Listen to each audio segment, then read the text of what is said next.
नमस्ते किसान भाइयों, मैं तोरन दास साहू, ग्राम बगदई, डोंगरगांव, जिला राजनांदगांव से।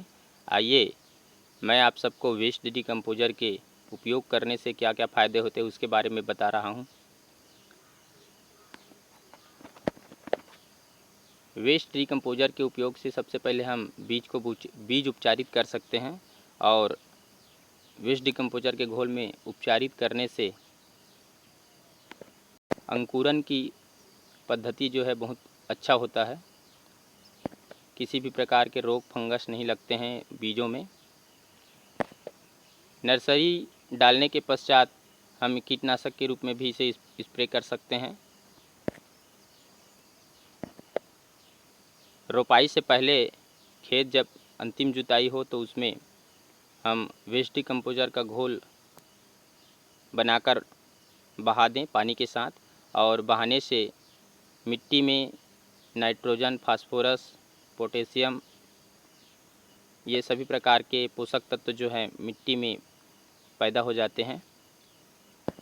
वेस्ट डिकम्पोजर के घोल में बहुत सारे बैक्टीरिया, 40 प्रकार के बैक्टीरिया होता है, और ये सूक्ष्म जीवाणु जो है मिट्टी में पहुंचकर हमारे मिट्टी को पोषक तत्वों से भरपूर कर देता है।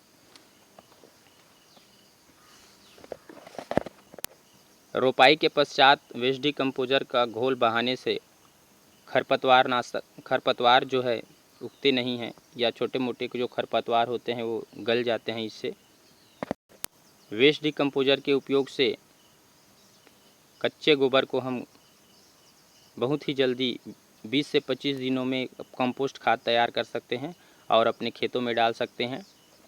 धान में गोबर की खाद डालने के पश्चात हमें कीटनाशक की आवश्यकता होगा, और वेस्ट डिकम्पोजर बनाकर वेस्ट डिकम्पोजर के घोल में नीम का पत्ता, धतूरे का पत्ता, आक का पत्ता, बेशरम का पत्ता, पुड़हर का पत्ता, अंडे का पत्ता, ये सब डालकर हम जैविक कीटनाशक बना सकते हैं। और जब हम रासायनिक कीटनाशक का प्रयोग करते थे पहले, उस समय इसी जैविक कीटनाशक का उपयोग कर सभी रोगों से नियंत्रण पाया जा सकता है। वेस्ट डिकम्पोजर के उपयोग से धान में कभी भी ब्लास्ट की समस्या नहीं आएगा, ब्लाइट की समस्या नहीं आएगा, पीलापन की समस्या नहीं आएगा, पौधों में जड़ गलन, पौध गलन या धान में पीला पड़ने की समस्या नहीं आएगा वेस्ट डिकम्पोजर के उपयोग से। वेस्ट डिकम्पोजर के उपयोग से पौधों में अच्छा ग्रोथ होता है तथा अन्य किसी भी प्रकार के रासायनिक खाद की आवश्यकता नहीं होता है। वेस्ट डिकम्पोजर से जैविक कीटनाशक बनाकर खेतों में स्प्रे करने से किसी भी प्रकार के रोग, कीट जैसे तना छेदक, पत्ता लपेटक, सुंडी, अमेरिकन डोडे की सुंडी, इल्ली या सफ़ेद मक्खी, इन सभी प्रकार के रोगों से, कीटों से मुक्त नियंत्रण हो जाता है धान में, और धान हमारा जो है वेस्ट डिकम्पोजर के उपयोग से स्वस्थ रहता है। अधिकांश देखा गया है कि रासायनिक खाद के अधिक उपयोग से पौधों में ज़्यादा हरापन हो जाता है, और अधिक हरा होने की वजह से कई प्रकार के जो कीट हैं बहुत जल्दी उत्पन्न हो जाते हैं, और जिससे हमारे फसल को बहुत ज़्यादा नुकसान भी हो जाता है। इसलिए आप सबसे निवेदन, रासायनिक खादों का उपयोग यदि कर भी रहे हैं तो बहुत कम मात्रा में करें। हमारी मिट्टी जो है सभी प्रकार के पोषक तत्वों से युक्त होता है। यदि कुछ कमी है तो उसमें गोबर की खाद डालने से सभी प्रकार के जो पोषक तत्वों का समावेश मिट्टी में अपने आप हो जाता है। जो भी यह वीडियो देख रहे हैं उन सभी से निवेदन, रासायनिक खाद का उपयोग न कर कंपोस्ट खाद, घर के बने जैविक खाद का उपयोग करें, और गौमूत्र का स्प्रे करें।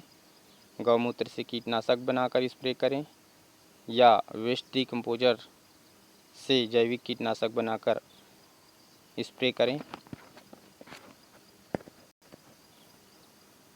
धान में अंतिम छिड़काव के समय माहू का खतरा बना रहता है।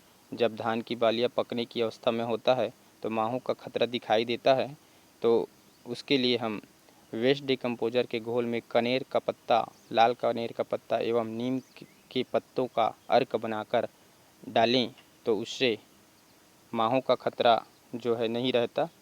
ये वेस्ट डिकम्पोजर में बने जैविक कीटनाशक डालने से अंडों का विकास नहीं हो पाता, कीटों के अंडे जो है समाप्त हो जाते हैं, जिससे सभी कीट जो है नष्ट हो जाते हैं और हमारे खेत में किसी भी प्रकार के कीट व्याधि की समस्या खत्म हो जाता है। और इस तरह हमारा जो धान है पक कर तैयार हो जाता है। 3 से 4 स्प्रेयर करने पर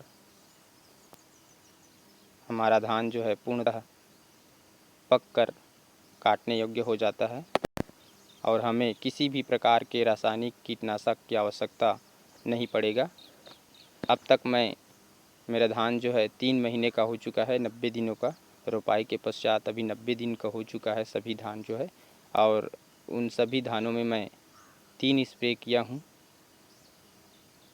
सभी जगह वेस्ट डिकम्पोजर का घोल से जैविक कीटनाशक बनाकर स्प्रे कर रहा हूँ मैं, और किसी भी जगह रासायनिक कीटनाशक का उपयोग नहीं किया हूँ। वीडियो अच्छी लगे तो दूसरे किसान भाइयों को भी वेस्ट डिकम्पोजर से बने जैविक कीटनाशक के बारे में बताएं और जैविक खेती आप सब करें। धन्यवाद। जय जवान जय किसान।